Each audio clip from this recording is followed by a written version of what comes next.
Hammer gang. Cause we always hit a nail on the head.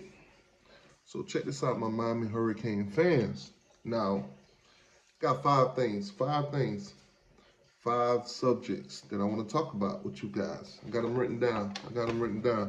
So we're gonna go through them. Five things, like I said.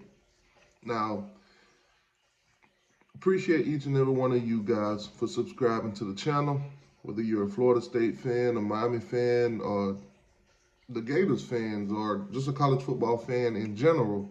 Um, we're almost to 11,000 subscribers. I think we're like 15 subscribers away. So guys, if you're not subscribed to the channel, please do so. Share the channel with somebody who may not be or may have not heard the channel. But anyway, hit the like button also. It helps a lot. It helps a lot. Takes you about maybe 2 seconds. And it's free, 100% free. Now, if you do want to support the channel financially, there's a join button right next to the subscribe button. Very cheap, and it goes a long way. All the members on the channel, there are perks that comes along with it. But anyways, let's talk about these five things I want to address about Miami. Got something on the beard? All right. So the first thing's up, Keyshawn Smith. Now, after the Florida State 45-3 win against Miami, there was a tweet with Mike Norvell basically yelling at one of his players. Florida State was up like 38-3 at the time, and Keyshawn Smith liked it. And then, you know, the fans, what they do, they screenshot things and they pass it around. And Keyshawn put out some tweet about, you know, bless and opportunities and this, that, and the third. So it's safe to say that he might be hitting the transfer portal. Earlier on this year, we also saw that his mom tweeted about, you know, coaches not telling their players that they're the worst team. And, you know, the USC, you know, comment and stuff like that. As you guys know, Keyshawn is from the California area, so USC is right down the street from where he would be. So, you know, if you want to hit the transfer portal, sayonara, goodbye, see you later. Bye, Felicia. Good luck. Moving on. Ja'Carri Brown versus Jake Garcia. Ja'Carri Brown versus Jake Garcia. A lot of the fans have been talking if Tyler Van Dyke is injured, which, yes, he's injured. Shoulder, re-injured it against Florida State. I don't think he should be playing. I don't think he was ready to play, but that's neither here nor there. But Ja'Carri Brown, he's a very mobile quarterback, very fast. They're putting him in plenty of time this year to basically run the ball. Use them like he's a running back. Threw the ball a couple times. Had a nice completion to Xavier Restrepo and so forth and so forth. But mainly, he's been in, you know, using his legs. Jake Garcia, on the other hand, you know, he can throw the ball, but unfortunately, sometimes it's to the other team. You know, it's been a lot of mishaps, a lot of interceptions and stuff like that on his behalf.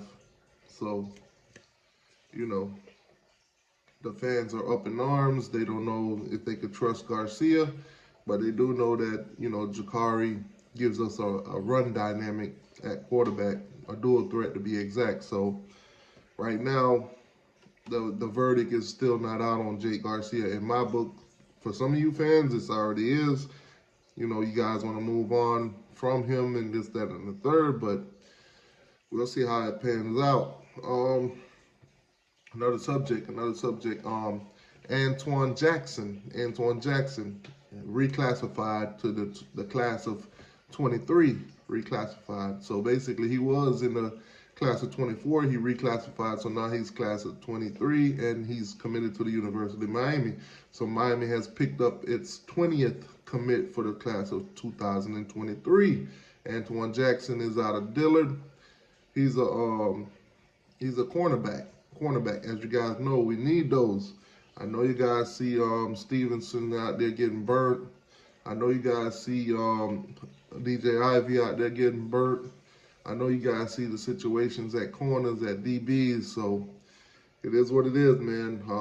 Huge get for Miami, if you ask me. If you haven't taken any time yet to go check out his tape, please do so. Before I get into the next couple, the last two subject that we want to talk about the Hurricanes, going into this Georgia Tech week, I'm gonna need you guys to hit the like button. I know I said it in the beginning of the video, but I'm pretty sure some of you guys just ignored me and didn't do it. So hit the like button. It's free. It's free. All right. So another subject that's floating around the Miami Hurricane atmosphere. Will Miami be able to make a bowl game? Do Miami fans even want to see us go to a bowl game? Do they even care for the rest of the end of the season? So, can Miami make a bowl game? Miami has 3 games left. Miami has won 4 games so far. Currently, the record is 4-5. So, basically, the next 3 games we play, Georgia Tech, Clemson, Pitt. Now, a lot of you guys are optimistic and you're saying, basically, we can beat Georgia Tech and we can beat Pitt, and that'll be 6 wins, and we go to a bowl game. Shitty bowl game, but nonetheless a bowl game. A lot of you guys are writing off Clemson as a loss automatic, and I don't blame you guys.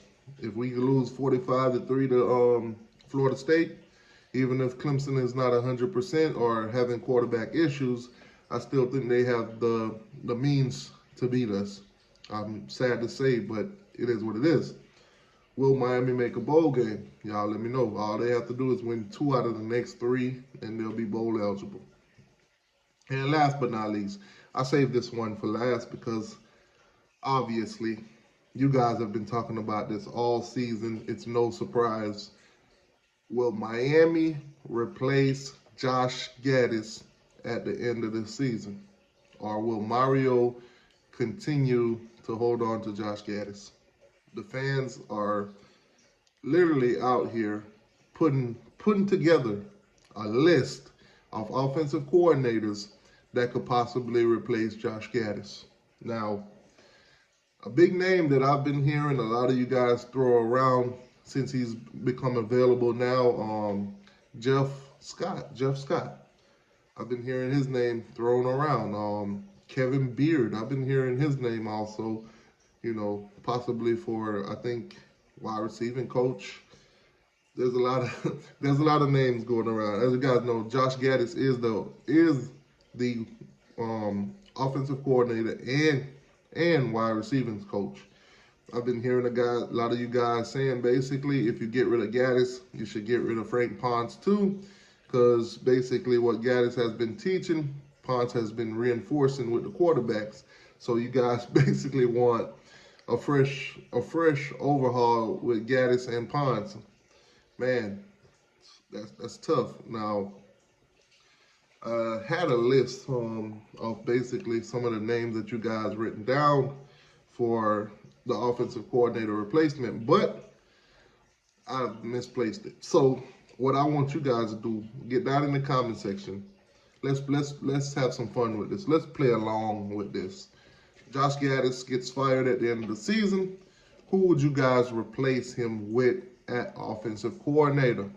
Let me know. This will also let me know who actually watched the video to the end.